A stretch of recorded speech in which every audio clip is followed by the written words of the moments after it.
The Serving Up Discipleship podcast is to help our audience understand the sacred work of service missionaries and why service missions are spiritually transformative and fulfilling. This podcast is produced under the direction of a senior service missionary couple, social media advisors. Welcome to yet another episode of Serving Up Discipleship. I am your host, Elder Lewis, and my co-host, as always, Elder Price.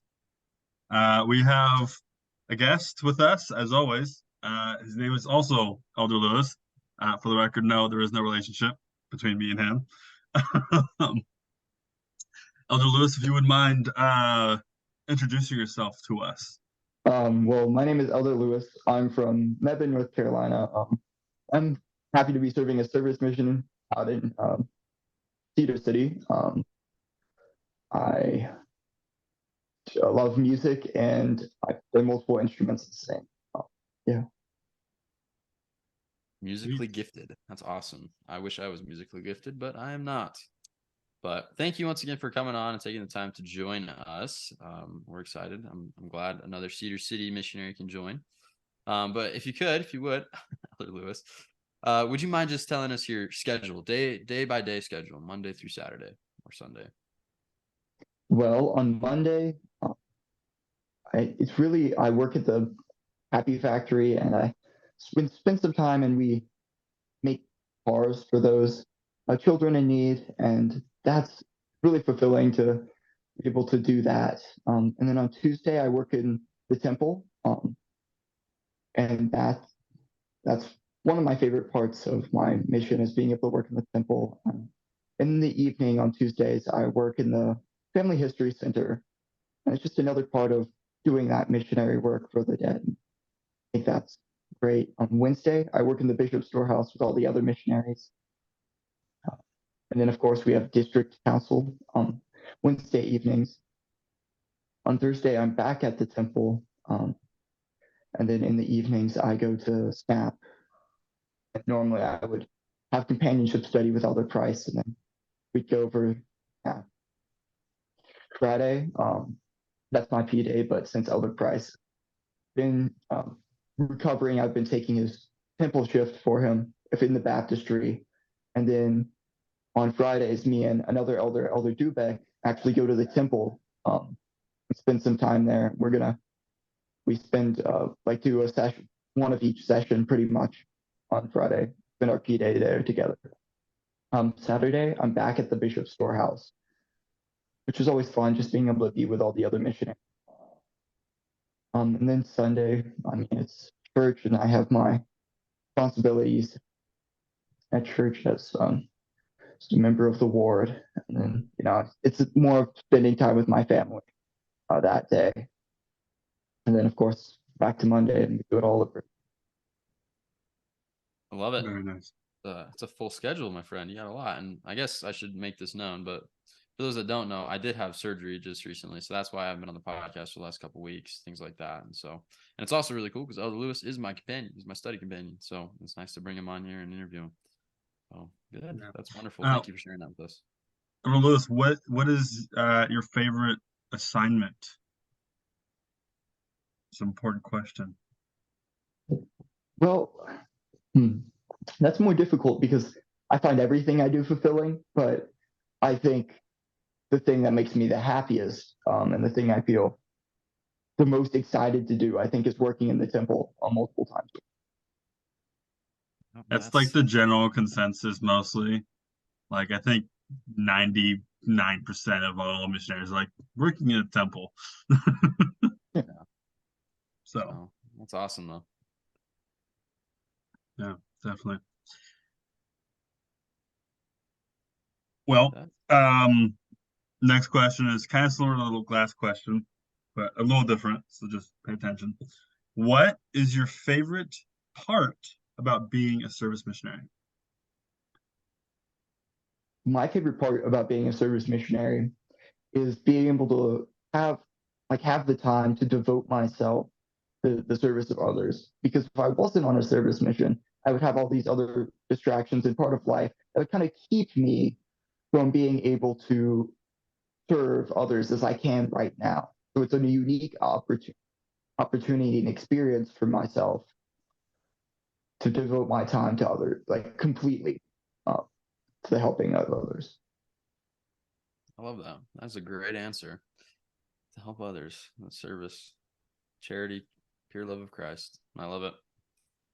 Awesome. Okay. Well, this next question is one of the questions that we got from a email. So if you have a question that you want answered, send it to our email, servingupdiscipleship@gmail.com. But this question is, what are you glad you did before your mission that helps you on your mission? I love this question. So curious to see the answer. I'm glad that, well, this is more like what I'm glad that I did, but I'm glad that my dad and my parents in general really were um, encouraged me to love like and helped me find a love for service through helping people in my ward back home, or even when there was like hurricanes back home, and going out and helping with the relief, you know, with the relief efforts. Just having found that love for service before on my mission, so I can really be out here and put my all into what I'm doing. I love that. Absolutely. That's awesome. Thank you. Okay. So as missionaries, we sometimes have to, especially as service missionaries, we have to motivate ourselves to get up and do our thing. So what is the thing that you do to motivate yourself as a missionary? For me, I feel like a responsibility to like, because it would be easy to like just be like, oh, I'm not feeling it today or whatever, because there's more freedom, but like, so that means you have to have more self-control. But like, I know for myself, like, this is something I need to be doing. So like, I need to be like, I have to hold myself accountable and know like I'm doing what's right and I'm like fulfilling my calling as a missionary. It's kind of like that mindset that keeps me, accountable, I guess, and going and doing what I need to do every. I love that. I love the topic of motivation, especially with a mission, and especially even furthermore with a service mission, right? You talked about it a little bit. You have freedom. Yeah, the service missionaries have a little bit more of a decision-making process that they have to go through, a discipline process where they can say, oh, well, I don't feel up to it today. I don't want to do that. I'm going to just go do my own thing. When in reality, these are some of the things that will bless your life the most, right? Is being a discipline, being that person that stands up and does what they need to do, and being able to have that motivation and finding the ways to be motivated to do that. So I think it's really cool that you brought that up, because you said kind of like this is your calling. This is my time to devote myself to the service of others. I'm going to make the most of it. I'm going to be disciplined. I'm going to be the one that goes out and helps others. So I really like that, and that's really good to motivate others too. And I hope others can learn from that. Well, wonderful, awesome. However, I think it's time, Elder Lewis. Already? First one, the second. I don't know how to decipher between you two, Elder Lewis in Florida. I think it's time. I think it's time for the question of the week. Is what I'm saying. This question is an interesting one. So good luck, Elder Lewis that lives in Utah.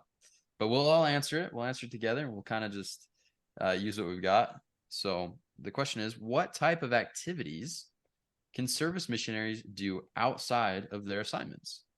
So do you want to answer that one first, and we'll kind of answer too and help you. Well, I mean, from my understanding, like from like the service, from what I understand of like the service mission handbook, things that are like, I guess, uplifting and like wholesome activities. From my understanding, we can do a lot of those things, but like we're still like it's encouraged to focus more on service still. Yeah, I don't know. I'm still new to this, but no, you're right on. You're right on it, right? Uplifting, wholesome activities, right? We want to bring the spirit. We want to keep the I guess I can even go back to the motivation principle, right? We want to keep that motivation. So we don't want to do anything that detracts from the spirit or detracts from your motivation to serve. And so keeping it wholesome and upbeat like that, that's perfect. I think that's exactly what we're talking about. What do you think, I got Elder nothing to Lewis? add. Yeah, nothing to add. I'm trying to find the standards about recreation and entertainment. This is what it says. So you almost nailed this word for word, Elder Lewis, Utah. Recreation and entertainment. Choose activities that are uplifting and help you relax. In consultation with your healthcare professionals, exercise and be active to keep your body and mind fit for service. Avoid recreational activities that could cause injury or extreme fatigue. Activities during hours you are not at a service assignment, such as appropriate video games, movies, and television shows, are acceptable with the approval of your, for those that aren't integrated, the stake president. For those that are integrated, it'll be your service mission leaders and mission president. Such activities, this is the important part, should not interfere with your personal preparation, study, or service time. Avoid anything that detracts from the spirit. Please use good judgment wearing your name badge during these kinds of activities. So the standards are very important to live by, and I think that was exactly what you're talking about. So just keeping it wholesome and uplifting is a perfect answer to that question. Yeah, absolutely. So, we like to have a theme or a topic during these podcast episodes. So today is about the light of Christ.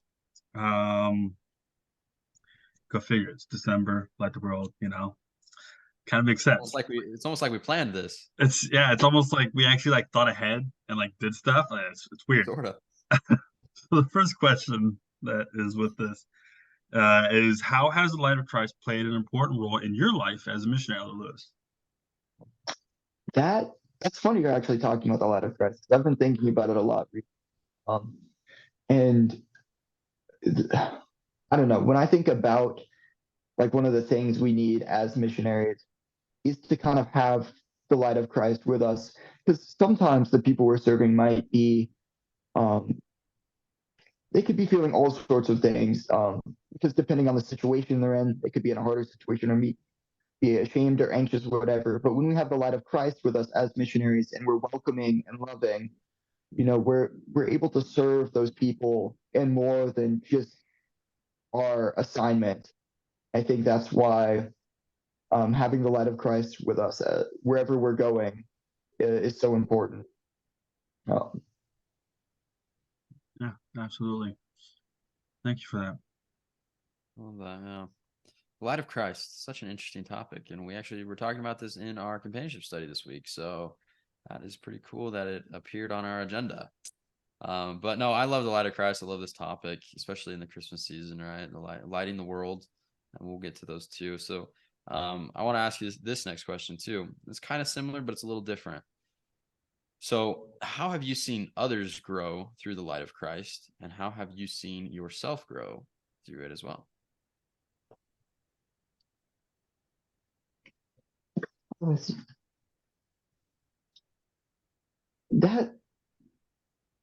I guess when I think about seeing others grow through the light of Christ, I think of my siblings. First, I have a lot of little siblings, and seeing like their light as like they've grown up and how they've how much they care and love for others because they have that light of Christ with them, I think is one way I've seen them grow as they've gotten older, how much they love and care and are thoughtful about other people.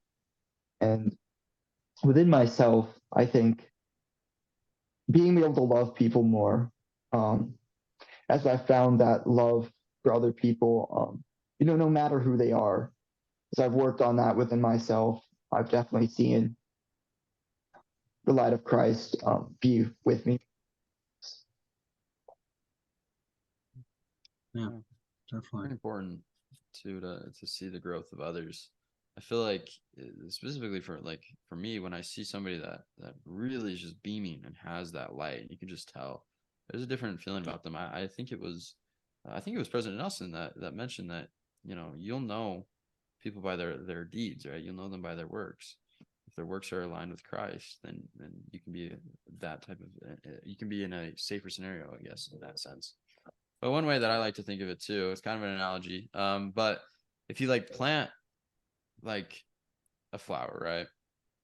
And you have another cup with a plant as well, and you put one in the light and you put one under a tarp, which one's going to grow? Not the one underneath the tarp. It's not going to happen, right? So you need the light. I think that's important for our spiritualness too, right? We're going to need the light of Christ to grow. I think it's so important when we can look at that and do our studies, do those small and simple things to burn even brighter, right? I love the concept of light the world, the light of Christ. It's interesting. Another one too, if you think about it, if you light a match, you shine a light on it, there's no shadow in the flame, right? We talked about this one, Elder Lewis, Utah. It's really weird because you're like, it should be a shadow, but it's not. So the flame or the light has no darkness in it at all, right? And that's the same with the light of Christ. It has no darkness at all. And the difference with the match and Christ is Christ never goes out, right? His flame's always there. He's always with you. So let's make our light about us eternal as well. Follow through. Definitely. So we mentioned light the world earlier. So we're gonna obviously ask a question about light the world because you gotta, right? So it's a two-part question. How do you light the world, and what can others do to light the world as well? Well, I feel like as missionaries, like that's our kind of thing. We're lighting the world, one act of service at a time. When we're around people, we're representatives of Jesus Christ. And by that logic, we're also representatives. We should have his light with us, and we should be sharing that in every action that we do, because we have that responsibility as men. And then, what others should do to light the world. They also have a responsibility as disciples of Jesus Christ to love and care for others. And I think the best way to share your light is by showing love to others, whether it be through your talents, such as baking things and bringing them to your ministering people or neighbors or whoever it is.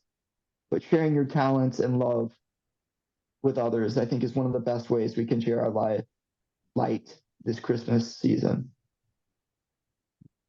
I love that. We serve the one just as he did, right? That's kind of our motto. It's kind of our thing, and expressing his love and kindness. But you could also throw in there his light, love, and kindness. So I think that's cool. You said it right. We're missionaries, right? That's exactly what we're doing to light the world. We're serving others one service at a time. I love that. Yeah, it's so true. So another thing, unless you had something, Elder Lewis from Florida, no? Okay. We wanted to ask too. This is one that we don't get to a lot of times, but we wanted to ask it. What has been the hardest thing about the service mission that you've overcome?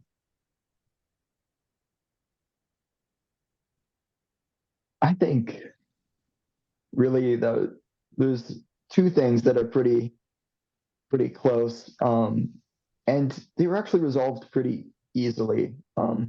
Just because I came to Utah, like I moved here, my family and everyone else is back home, and so that was kind of hard, not knowing anybody or kind of having that anxiety about the unknown, and that's something that just has been throughout my life in general, and so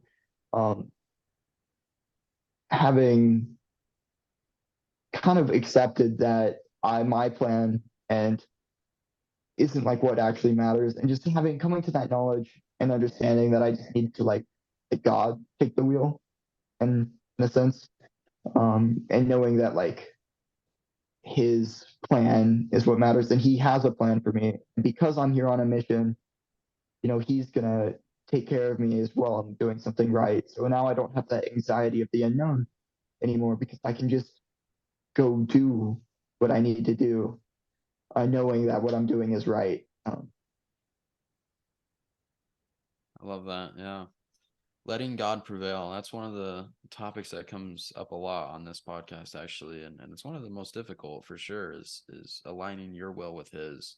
I know I struggle with that too, because I want something that in a certain way at a certain time, but that's not God's will. I can't just demand that, right? So I have to ease back a little bit and align my will with his. So I love that you said that. It is definitely a challenge. For sure. Yeah. Well, Elder Lewis Jr., if you will. We appreciate you coming on here and joining us today and um, talking with us about your mission. We just have one last question. This is probably our all-time favorite question. We just would like to hear your testimony about service missions. Okay. I know now that being on a mission, no matter what is proselyting or service, is one of the best things we can do. I have felt such a change in my own life.